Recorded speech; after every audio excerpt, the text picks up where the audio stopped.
I welcome you here in Doha. We meet today within critical circumstances with the escalation in the occupied Israeli Palestinian territories and in Israel. We had deep conversation in this regard, and we discussed the political, humanitarian complications of this situation. We have reiterated Qatar's situation regarding hitting and targeting the civilians, women and children. In today's news, Qatar seems to have grown weary of Benjamin Netanyahu's approach in Gaza. The wealthy Arab regional power appears ready to confront Israel following the country's refusal to agree to a ceasefire, ending a bombing campaign that has resulted in the deaths of thousands of civilians, journalists and aid workers. Reliable reports suggest that Qatar has drafted a resolution to impose financial pressure on the United States, Britain, the European Union and Israel. This impending sanction will involve a reduction in the U.S. military presence in the country and restrictions on the export of gas to Western nations. It could also mean the end of the Israeli political strategy that has used Qatar to prevent the unification of the Palestinian government in the West Bank and Gaza, potentially leading to peace between the two factions and the creation of a Palestinian state. In fact, the World Bank has issued a warning that any attempt to disrupt the current level of oil flow into the global market could lead to a significant increase in oil prices, potentially reaching an all-time high of £127, or approximately $157. The bank also warns that the Israeli-Palestinian conflict could result in higher food prices if it continues. This marks a significant shift for Qatar, which previously played the role of a mediator in the conflict that began after Palestinian fighters staged a counter-offensive in Israel, unfortunately leading to the death of many innocent people. Now let's delve into today's update. To ensure that others watch this video, please like and share it with your family and friends. Don't forget to hit the subscribe button so you don't miss any of our future content. We say enough. Israel should not be given an unconditional green light for killing, and we cannot ignore the occupation and the siege. We cannot accept in this day and age to allow using water, food, and medicine to be used as a weapon against an entire people. We are callers of peace, and we adhere to the international resolutions and the Arab Peace Initiative. We reject the killing of all civilians from any side, but we do not accept the double standards and to act as if the lives of Palestinian children do not count or matter. What is happening is very dangerous, and it violates all laws and... Qatar has consistently acted as a mediator since the Gaza crisis began. The country has hosted both Israeli and Hamas leaders in an effort to find a lasting solution to the crisis. Qatar has played a vital role in providing humanitarian aid to the suffering people of Palestine. In fact, Qatar communicated to the U.S. its willingness to reconsider the presence of Hamas in Qatar once the crisis is resolved, to secure the release of numerous hostages held in Gaza by the Palestinian militant group.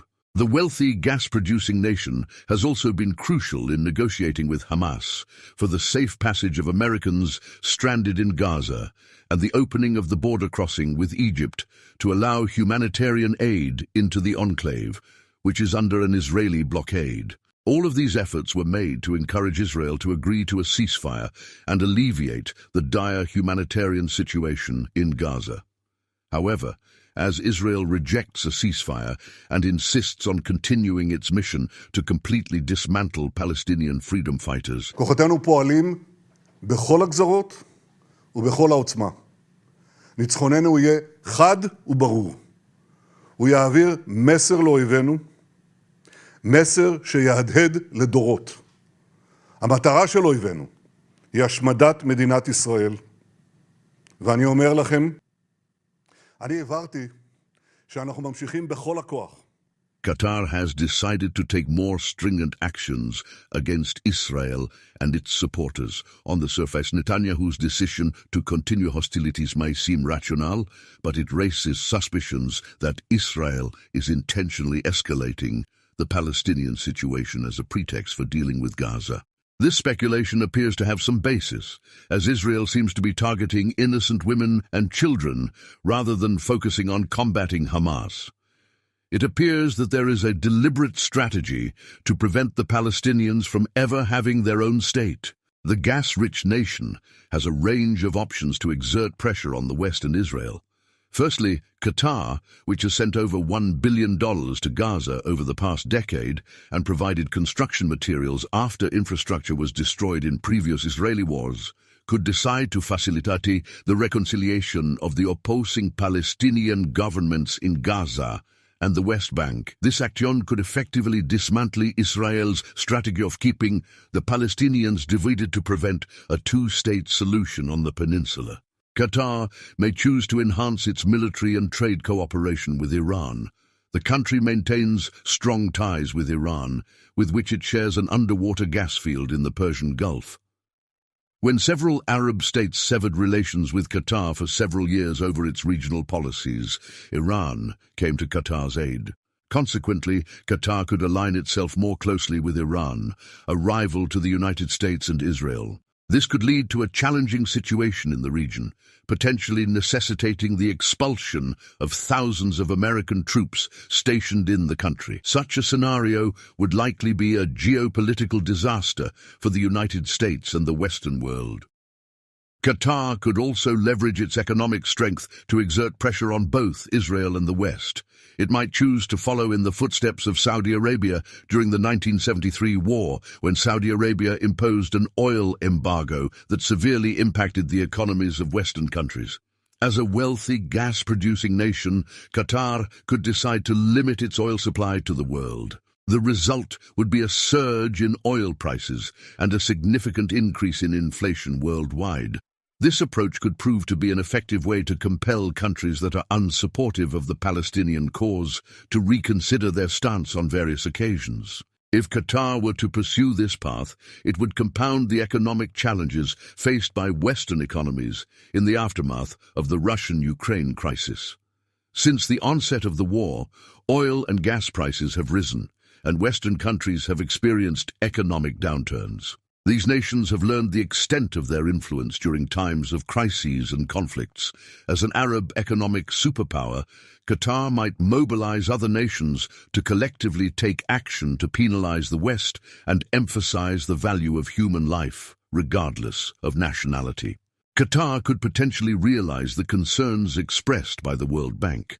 If the Middle East crisis escalates, the World Bank has warned in its quarterly report on the commodity market that oil prices could experience a significant spike, reaching as high as $147 per barrel.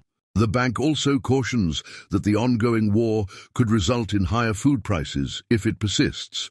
The report additionally highlights that oil prices have increased by only about 6% since the beginning of the Israel-Hamas conflict, while prices of agricultural commodities, most metals, and other commodities have seen minimal fluctuations. In its commodity markets outlook, the organization has outlined 3 risk scenarios for the Israel-Hamas conflict, drawing from historical episodes involving regional conflicts since the 1970s. The least disruptive outcome would involve a reduction in the global oil supply of 500,000 to 2 million barrels per day, leading to price increases ranging from 3% to 13%, within a range of $93 to $102 per barrel. This could potentially trigger another round of economic instability worldwide. The intensification of the conflict could also prompt other Arab nations on the sidelines to demand accountability from Israel and its U.S. supporters. In a recent incident, an Israeli airstrike on an ambulance convoy near the Al-Shifa hospital in the besieged Gaza Strip claimed the lives of 15 Palestinians and left 60 others injured, as reported by the Ministry of Health in the Hamas-governed enclave. The convoy of ambulances was transporting critically wounded patients from the Al-Shifa hospital to the Rafah border crossing with Egypt when it was targeted in an Israeli attack, according to Ashraf al-Qudra. Qatar has responded with grave concern and has even threatened to halt any form of normalization with Israel, indicating readiness to impose further sanctions on the country. Please support our efforts by liking and sharing this video with your loved ones. Don't forget to hit the subscribe button to stay connected with us for future updates. Until we meet in our next update, Assalamu alaikum.